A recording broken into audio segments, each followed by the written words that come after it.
Bonjour à tous et à toutes. Aujourd'hui, je vais rencontrer Pierre, qui est architecte et qui va nous en dire un peu plus sur son métier. C'est parti!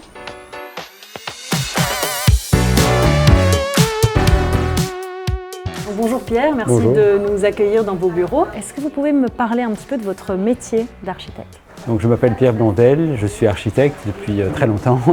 Donc, j'ai un bureau d'architecture. On est ici une quinzaine de personnes qui travaillent sur des projets surtout publics. Est-ce que vous pouvez me parler un peu de votre formation et de votre parcours professionnel?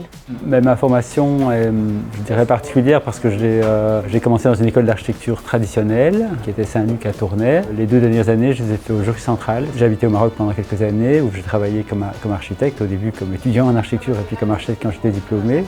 J'ai travaillé pas mal dans le bâtiment, comme peintre, comme monteur de stand. J'ai rencontré quelqu'un qui m'a commandé une toute petite rénovation d'une salle de bain que j'ai faite et puis après j'ai pu commencer à travailler en architecte à plein temps. Et qu'est-ce qui vous plaît dans votre métier? Le mélange constant entre des choses qui sont très différentes. C'est-à-dire, c'est pas un métier qui se focalise sur une question particulière, mais il se focalise sur plein de questions. Créatives, si on veut, mais aussi des questions de persuasion. Il faut arriver à convaincre.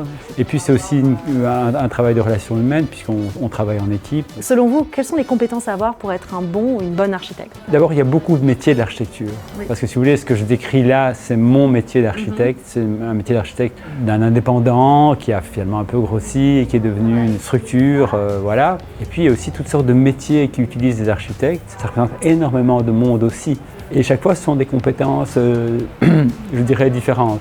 Une des compétences qui pourrait regrouper tout le monde, c'est d'arriver à comprendre un projet, arriver à le lire. Puis c'est un peu comme un musicien qui doit savoir lire des partitions, si vous voulez. C'est pareil avec l'architecture. Il doit pouvoir lire les plans, lire les coupes, lire les 3D, regarder les maquettes, etc. et se faire une idée du projet qui sera construit par la suite. Savoir dessiner aussi, j'imagine. Et bien sûr, savoir dessiner, parce que dessiner, c'est de le représenter. Quels sont les différents métiers d'architecte? La formation d'architecture, ça mène, si vous voulez, un diplôme, qui est un diplôme d'études qui dure 5 ans.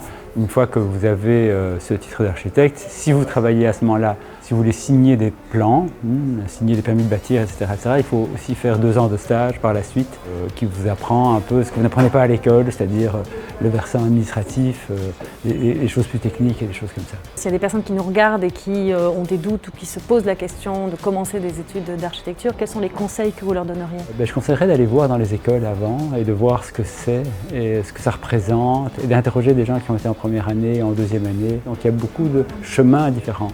Et donc je crois que c'est important de ne pas rentrer comme ça sans avoir discuté avec des gens qui sont dedans dans les études et qui sont dedans au niveau professionnel. Très bien, merci Pierre pour le temps que vous nous avez accordé pour cette interview. Pas de problème, merci.